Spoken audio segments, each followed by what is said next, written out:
অনেক মানুষের সারা জীবনে কোনো নামাজই আল্লাহর কাছে কবুল হয় নাই, কারণ সে তো পবিত্রই হতে পারে নাই।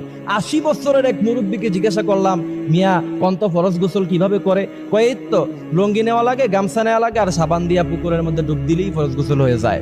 আপনি চিন্তা করেন, আমি চিন্তা করলাম 80 বছরের এক লোক যদি এই উত্তর দেয়, আজীবন তার নামাজ তো কবুল হয় নাই। কারণ তার ইবাদতের জন্য সর্বপ্রথম শর্ত হলো আপনাকে পবিত্রতা অর্জন করতে হবে। এই জন্য কিভাবে আমরা ফরজ গোসল করবো, স্বপ্নদোষ হলে এটা অবশ্যই জানবেন। স্ত্রী সহবাসের পরে আপনাকে ফরজ গোসল করতে হবে, স্বপ্নদোষ হলে আপনাকে ফরজ গোসল করতে হবে। প্রথম নাম্বার হচ্ছে রাসূল বলেছেন তাকে কুলি করতে হবে, অর্থাৎ এই কুলি হচ্ছে মাজমাজা, এমন কুলি করতে হবে গড়গড়া যাতে গলার ভিতর পর্যন্ত পানি ঢুকে। দ্বিতীয় নাম্বার হচ্ছে রাসূল বলেছেন নাকে পানি দিতে হবে, ইস্তিনশাক, এমন ভাবে পানি দিতে হবে, হালকা পানি নিয়ে পানি কিন্তু ভিতরে হালকা টান দিতে হবে। তৃতীয় নাম্বারে আপনার গোটা শরীরের একটি পশমও যাতে বাকি না থাকে সেইভাবে আপনাকে গোসল করতে হবে।